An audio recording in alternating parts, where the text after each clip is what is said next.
Cimetière. We are at a cimetière in Quebec, Canada. This is Quebec City. Well, you don't speak English here. It's French. I don't know French. I didn't do well in school.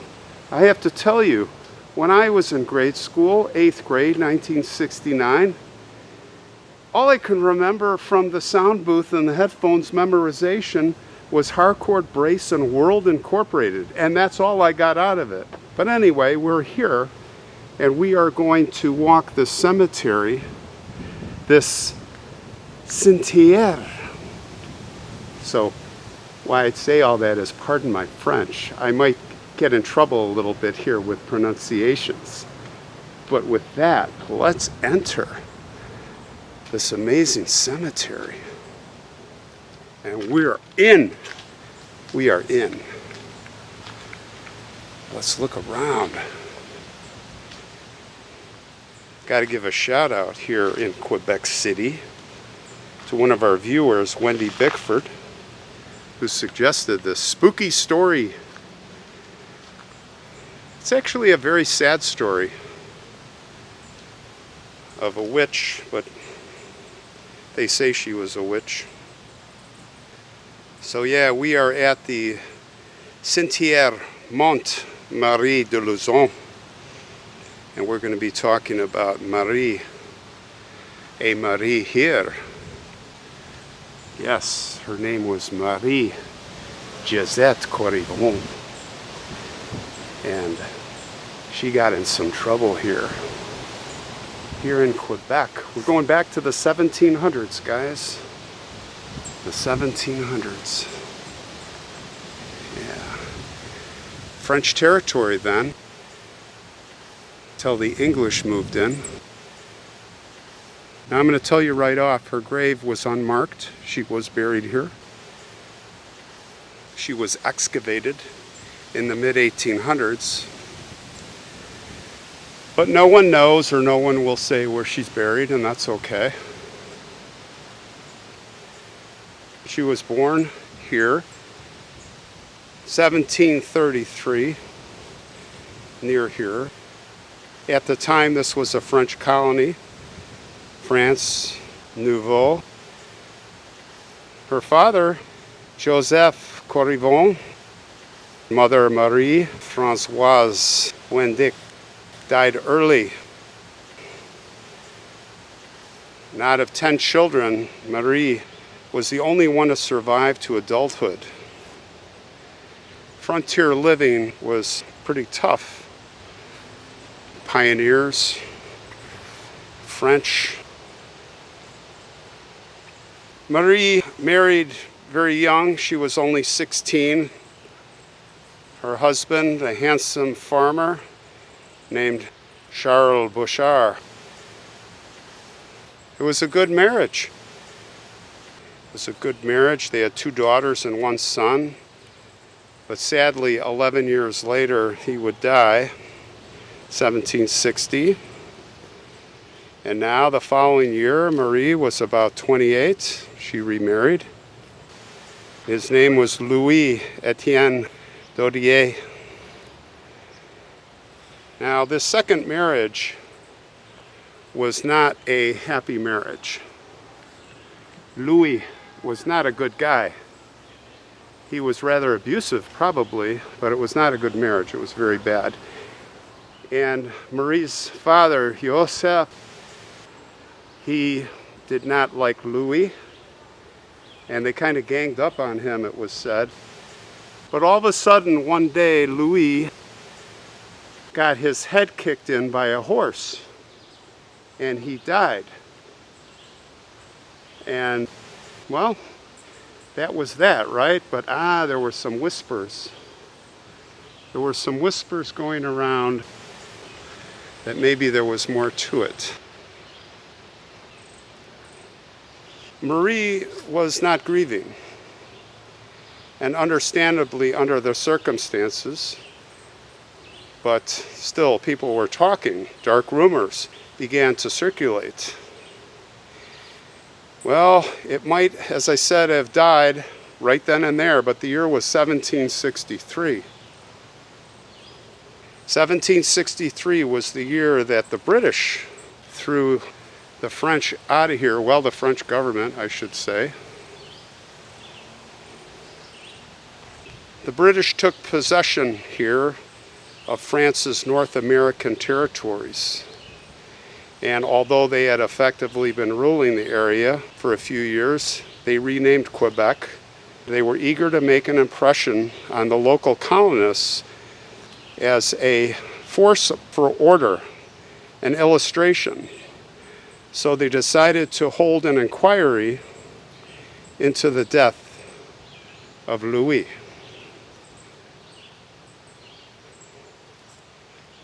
The inquiry opened on March 29th, around 2 months after he died. It was held at the Urline Convent here in Quebec City, and the panel was composed of a committee of 12 British officers. It was headed by a Lieutenant Colonel Roger Morris. He was a seasoned officer who had participated in the capture of Montreal. So the inquiry took 11 days, and most of Corriveau's neighbors testified. And at the end of it all, they all decided that actually Joseph and his daughter were guilty. They decided that Joseph was the one that was guilty and that it was he who murdered Louis, and that Marie was an accessory. Yes. Furthermore, there was a woman named Isabelle Sylvain, cousin of Marie's, who had perjured herself, and she had hid the knowledge to protect them. So without much deliberation, the committee sentenced Joseph to hang.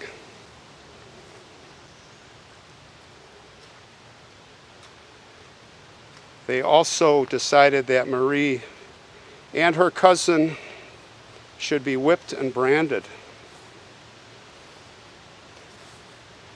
However, before that all unfolded, before the sentence of death was carried out, as the day approached, Joseph, the father, made a confession to the priest. He admitted to the priest, I guess called the confessor, that it was his daughter Marie that did it. It was all her. And he told all about it. And of course the confessor went straight to the committee and told them, and they're like, hey, we need to have a new inquiry. And while we're at it, you, Joseph, and with Isabel, you're free. And they gave Joseph a queen's pardon. Yeah. He got totally off. No punishment. So the retrial commenced. And surprisingly, Marie broke down and confessed and pleaded guilty to murder. Maybe she thought this would save her father from the gallows. You know, she was right about that. Maybe she thought they would be lenient. After all, she was being abused. She was wrong about that. There would be no mercy. She would be found guilty. And now there had to be a spectacle. Marie was sentenced not just to death, but to death and exposure. Now, based on English law, and we're going to go back to 1351, it was petty treason if you killed your husband. You know, it was looked at as though you were like a servant who killed their master. That was petty treason, and women would be burned at the stake. Of course, if men killed their wives, it'd be simple murder. Petty treason it was, and she would be burned at the stake.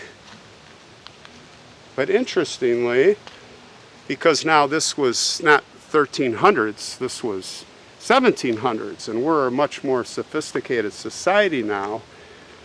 We're going to burn her at the stake, and the way they would do it is they'd have a leather band to choke, and as the flames would reach your feet and ankles, start burning you, they would choke you to death. So that was the more, it's like lethal injection today, it's the more merciful way, right?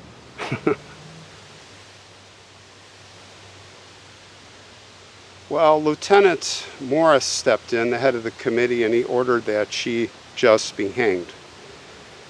The punishment for a common murderer. And he stipulated, though, that her body would be displayed in a cage, a gibbet, like the pirates.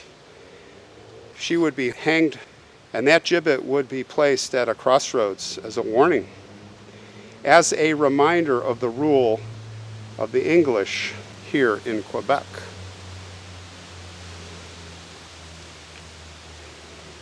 Now, this was an unprecedented experience for the residents of former New France. The daily sight of a decaying corpse at a busy crossroads horrified them. After 2 months, several requests from the local villagers, the governor stepped in, Governor Murray, and he ordered that she be taken down and buried at a local churchyard, which was this place.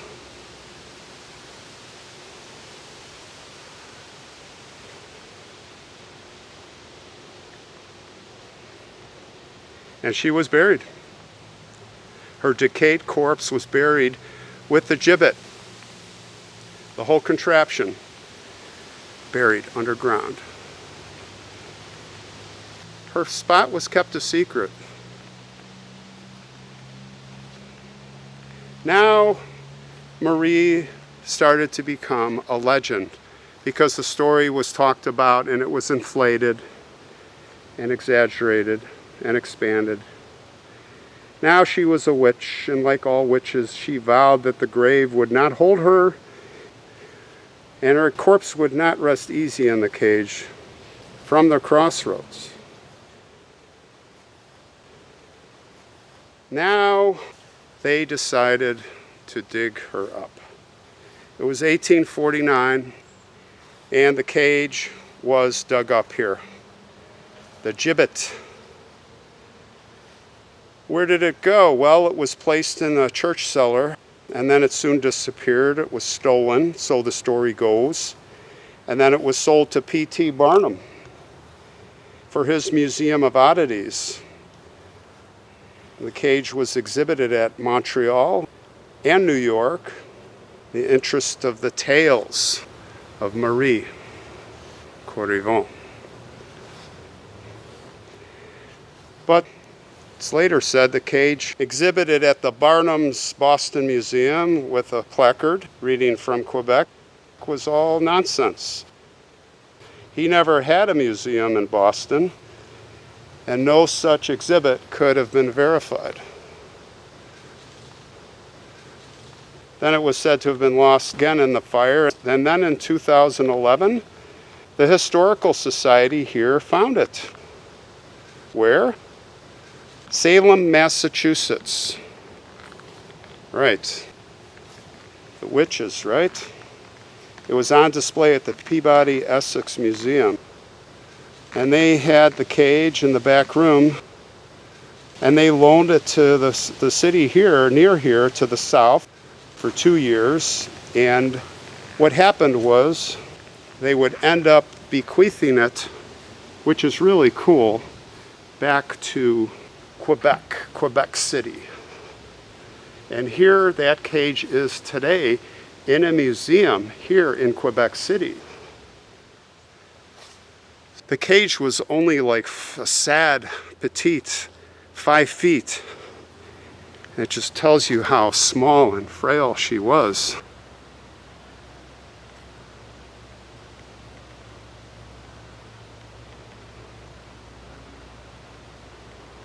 So she is here somewhere. We don't know where.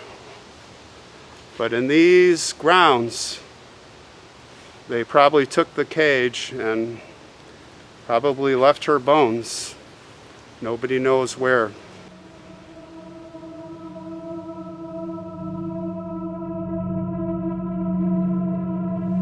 They say that Marie still haunts the crossroads where she was displayed in that iron gibbet.